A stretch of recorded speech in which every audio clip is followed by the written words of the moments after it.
Welcome back to Immediate Immersion Live. How is everybody doing today? I hope you had a great 3-day weekend for those who had one in the United States. I thank all the veterans for all their contributions to our freedom and all that they have done for our country. We thank you for all your service. I don't know about you, but on a short week, when we have a 3-day weekend, I feel more exhausted. I look forward to that 3-day weekend. I enjoy it to my fullest, but coming back, it's like I've got to do the same stuff in the same amount in less time, and I just feel exhausted in a 4-day week. I don't know about you guys. Give me a thumbs up if any of you feel the same way in the comments below. That'll be great. I wanted to give you just some heads up. We're getting closer and closer to our Comprehended conference for 2025. We'll be making an announcement for which sessions we'll be having available. In the beginning of December, we're letting all of our people who've applied to be part of our conference, we're letting them know by November 30th. But if you're interested in registering, you can register here at this link. I just put it in the chat. Let me show it up here for you. It is comprehended.co/register. So if that's something you're interested in, please take advantage. Prices will be increasing shortly, so you want to get in at the lowest price possible. Now is the time to do that. So today's topic, we're going to be talking about formative versus summative assessments and how to make them work for you and your students in an easier way.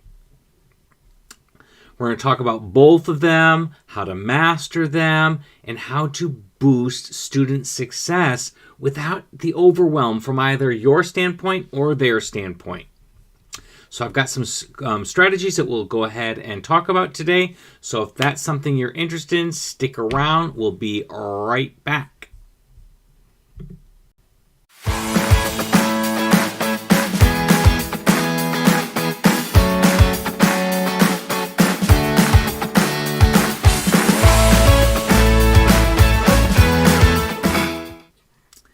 And we are back. For those who don't know me, my name is Scott Benedict, and you are watching Immediate Immersion Live, where we're all about comprehensible input in the modern language classroom. So let's go ahead and get started talking about assessments.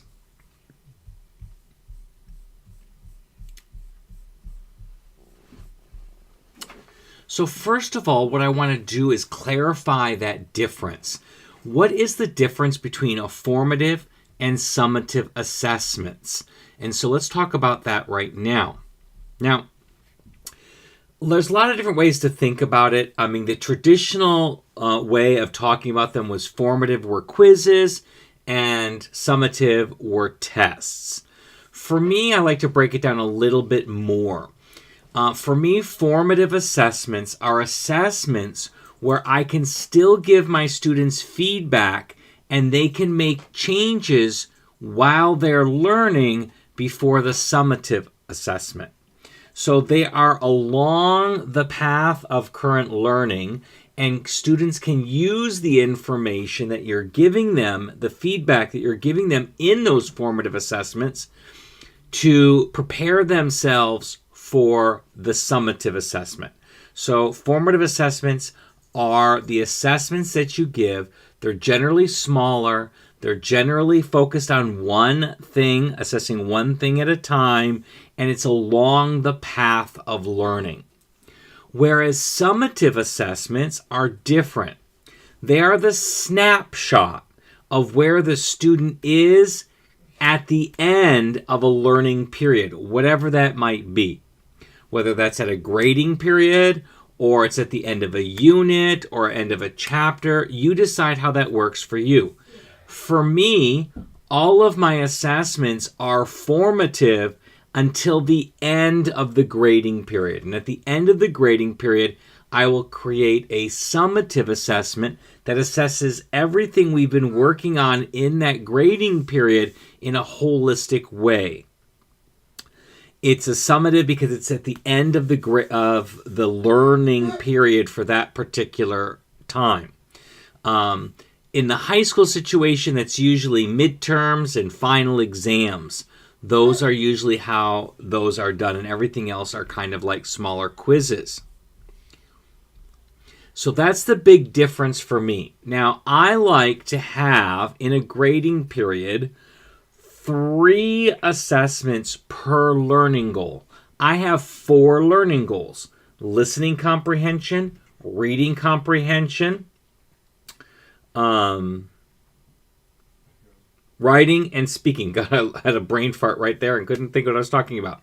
So those are my 4 learning goals. And in each of those learning goals, I like to have 3 assessments per one. More than that, more than 3, means I'm probably putting more emphasis on assessment and not as much on teaching. And I want to give them the knowledge and the skills to be successful on the assessments. In order to do that, I need to be teaching and they need to be learning and not taking assessments. Because when they're actually assessing, they're usually not learning anything. They're demonstrating what they know. So how do I break this down? I have 2 formative assessments per learning goal. And then I have 1 summative assessment at the end of the grading period that includes listening, reading, speaking, and writing, all in there. They're graded separately. They're not rolled together into one grade. They are graded separately and recorded separately in the grade book. So that's kind of what I like to do. I like to have at least 1 formative quiz before progress report, and then 1 after progress report, and then the final exam or the summative exam at the end. That's kind of how I like to do it. Works really well for me. I've been doing it that way for many, many years, and it gives me just enough assessments to get an idea, because if you have less than 3, it could be either or. If one did well on one and one did poorly on the other, we don't have a trend. The minimum we need for a trend is 3. And because I don't want to spend so much time on assessment, I want to give as much comprehensible input as possible. I limit myself to 3. Next, where is my little keyboard? Here we go. I think that's the one I want to hide. It is. Perfect. I did the right button. When you take a week off, you forget how to do everything. So now let's talk about some simple strategies for implementation. So first of all, those time saving. This is my biggest beef with standardized tests that the districts give you, your states give you, and in some cases the federal government gives us to do. I know one year we calculated in English class that almost 9 weeks were dedicated to just assessments. 9 weeks. That's 1/4 of the school year. And the kids are not learning anything during those times. So we want to limit both in frequency and in scope of how many assessments we're giving. So, as I said, I like to do the 3. It saves a lot of time. I'm not assessing all the time. I'm not creating assessments. And then how many questions do you really need to know whether or not that they are mastering that particular skill or learning goal or standard? So think about that. Just giving kids 100 questions because that's what we've always done isn't always the best practice. So think practicality. You want to balance. Remember, we don't want to have too many of one over the other. The formative assessments are your stepping stones towards the summative. So you don't want to have more summatives than you have stepping stones. They need to be able to get feedback from you to know whether or not they're on the right path.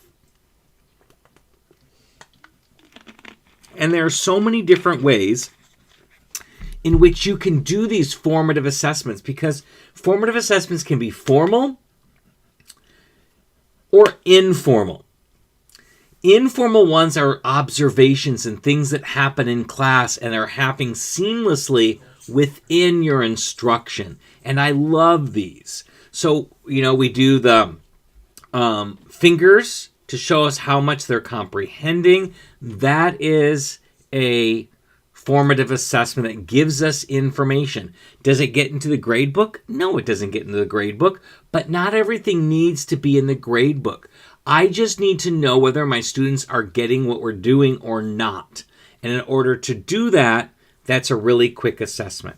Another one is to have them do exit tickets. It gives a lot of information. And if you make a habit of this, it goes seamlessly within your instruction. The kids know at the end of the class period, they're going to have to do an exit ticket.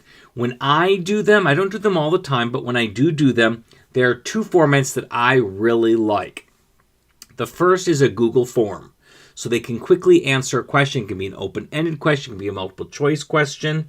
It doesn't matter, but I can collect those all in a Google form, see them on a spreadsheet, and really get that information and that feedback that I need. The second way, I used to use flip.com for this, but flip.com unfortunately went bye-bye. And if you don't know what flip.com was, it's a way that kids can record audio or video or both to answer questions, to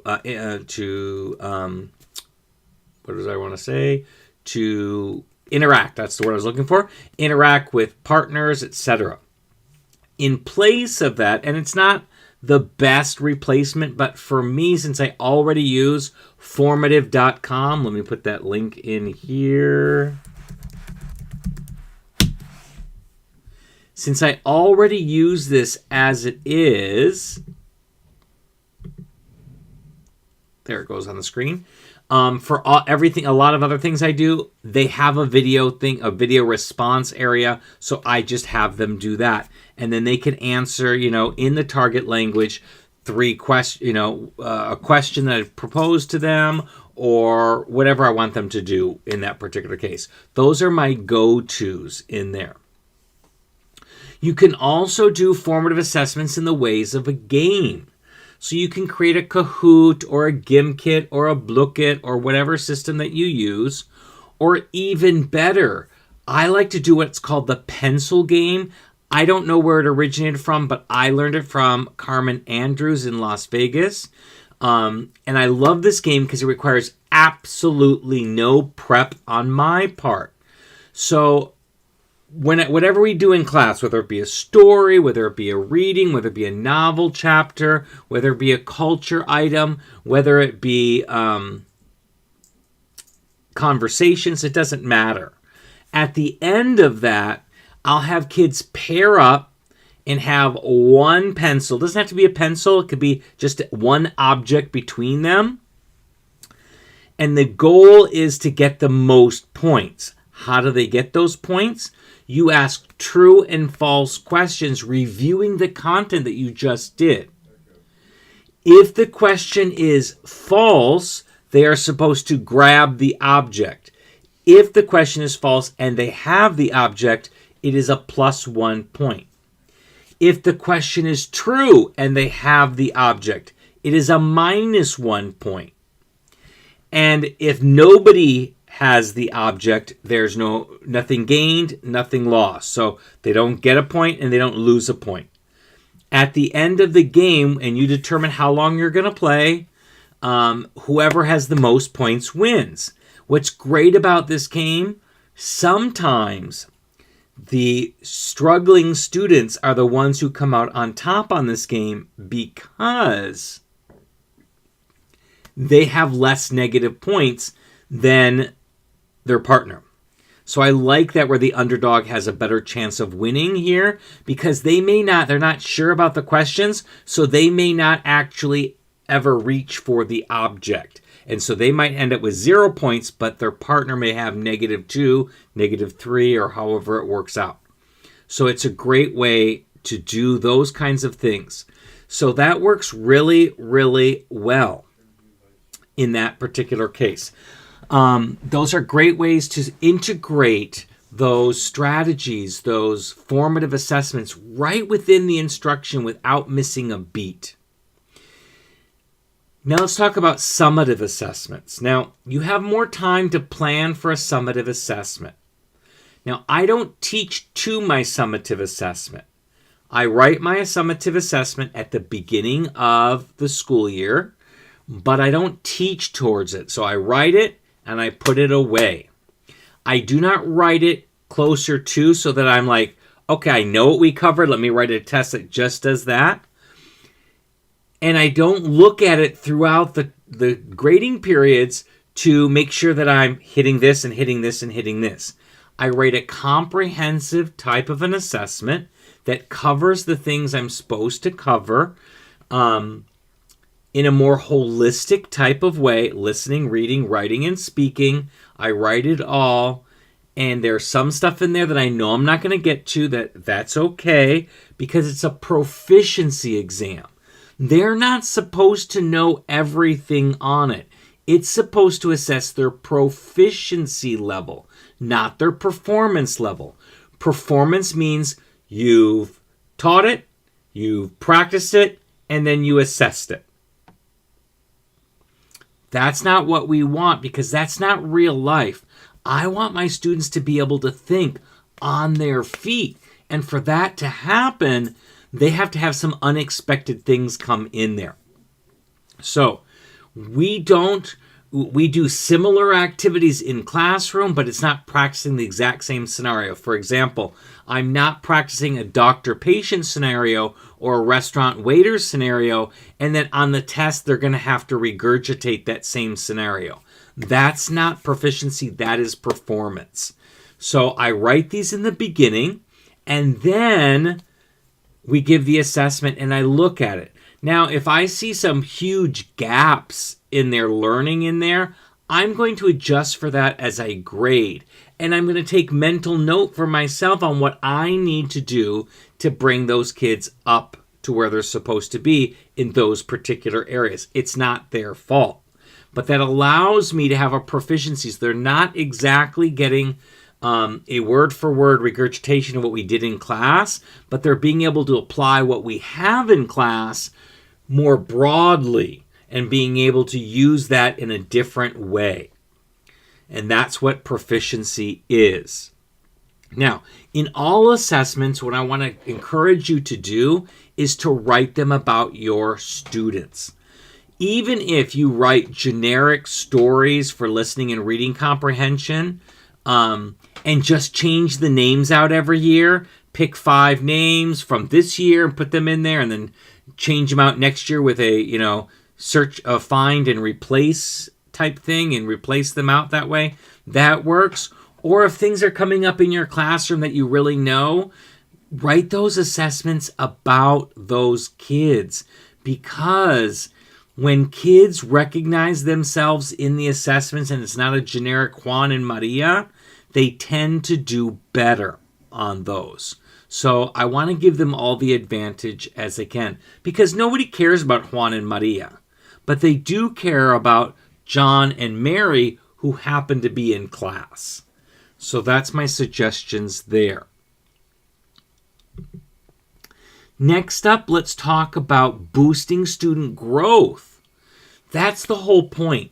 We're giving them assessments. We're giving them feedback so that they can grow. And this is where formative assessments actually shine, because they're like in their formative years. Think about it like that. Their formative time. And by using these formative assessments, giving them feedback them on a consistent basis leads to better summative results, because the kids know what their weaknesses are, they know what their strengths are, and they know what they need to focus on.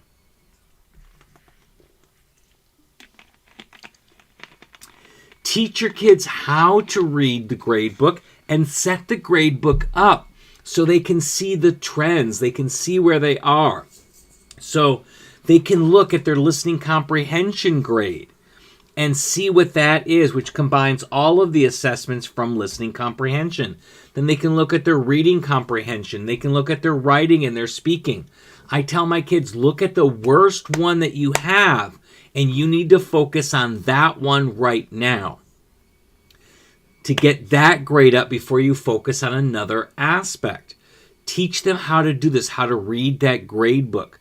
What kids do, and I know I was guilty of it as well, they tend to practice the things that they like and that they're good at and not practice the things that they need help on. And that's just human nature. And when they only practice on the same things, they only get better on those, and that doesn't affect a grade. If they already have an A in listening comprehension and they continue to get A's in listening comprehension, that's not going to make an effect in the grade. It's not going to make an effect in their proficiency levels over time. They're not going to lead to growth. So we have to suck it up. Pick that lowest one and work on that. Give them one strategic strategy that they can utilize right now to help boost that. And once they've mastered that strategy, then give them another one until that grade gets up to where it needs to be. That's what the kids need to be able to do. So we're less teachers in this way and more like coaches, where we are looking at the strengths and weaknesses of each individual team member, as well as the class as a whole, and then we're using that information to coach the kids and the class and ourselves into what they need to do to become better. And so that's really, really important.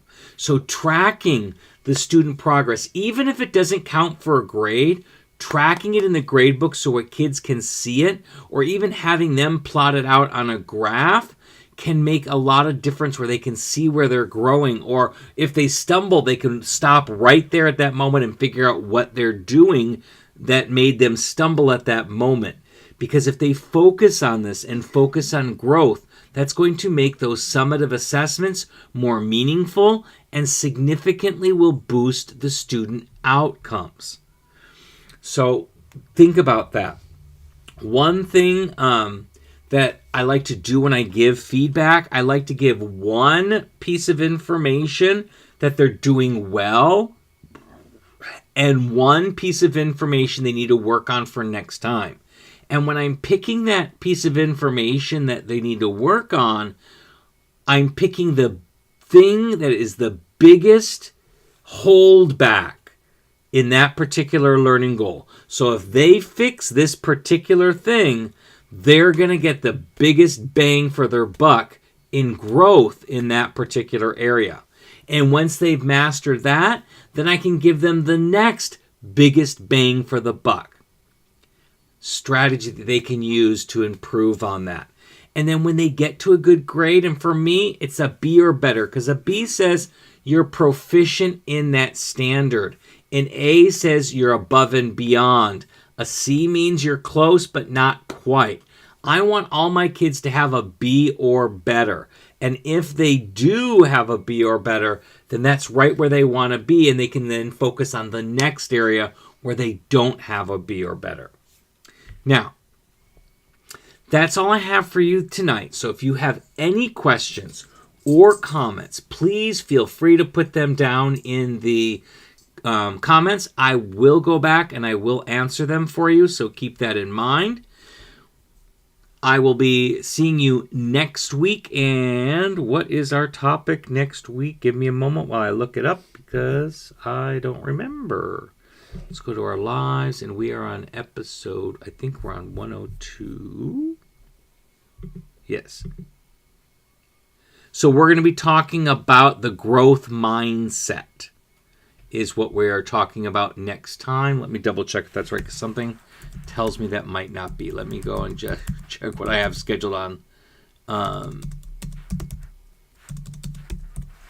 YouTube here. Bear with me just one second. I apologize.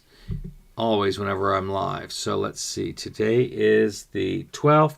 So next week is, yes, it is growth mindset. Supercharge grading, simple, effective growth mindset techniques.